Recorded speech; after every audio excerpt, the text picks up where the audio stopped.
Na-na-na-na boo-boo, you can't catch us. Na-na-na-na boo-boo, we're too fast for you. Stop for a moment. Think of the most trustworthy man on your street.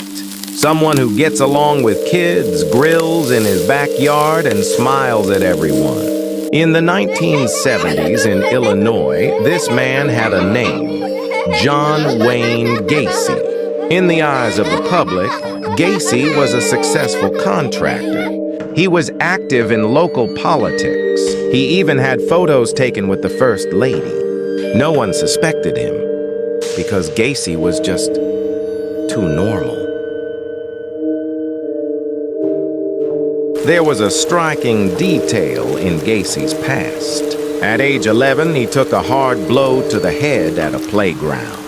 For years afterward, he suffered from blackouts and loss of consciousness, but this didn't alienate him from society. On the contrary, it transformed into a respectable life in his adulthood. That's why no one wondered what those hollow gaps were being filled with. Sometimes Gacy was a clown. His name was Pogo. He performed in hospitals, at charity events, and sometimes at children's birthday parties. White makeup, red nose, a forced smile. Years later, Gacy would say, "Clowns can get away with anything. No one takes them seriously." This costume existed more to hide than to entertain. Gacy didn't target children.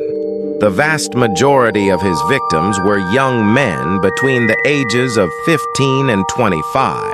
He offered jobs, he offered a drink, and then he uttered a seemingly innocent sentence. "If you want, I can show you a handcuff trick." The moment the cuffs snapped onto wrists, the joke ended. Gacy preferred strangulation because it took time, and he enjoyed watching that time pass. Over time, a heavy smell began to rise from the house. Sweet, oppressive, disturbing. When neighbors complained, Gacy was calm. "The pipes are old. It's a sewage leak." On summer evenings, people opened their windows. They watched TV. They ate their dinners. And the space beneath the house continued to fill in silence. Gacy carried his victims to the narrow crawl space beneath the house. He stacked the bodies on top of each other. When some didn't fit, he threw them in the yard or the river. With every step, every morning he sat for breakfast. His victims were beneath his feet. And yet, Gacy slept soundly at night. In 1978, 15-year-old Robert Piest vanished. The last person seen with him was John Wayne Gacy. This time, the police didn't stop. When they entered the house, the smell could no longer be denied. They began to dig.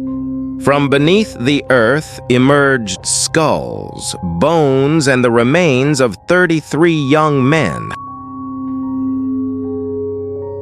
Gacy showed no remorse. Even in court, he was calm and cold-blooded.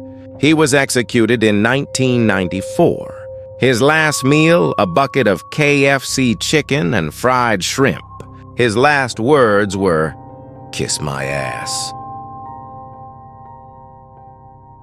After the execution, Gacy's brain was removed.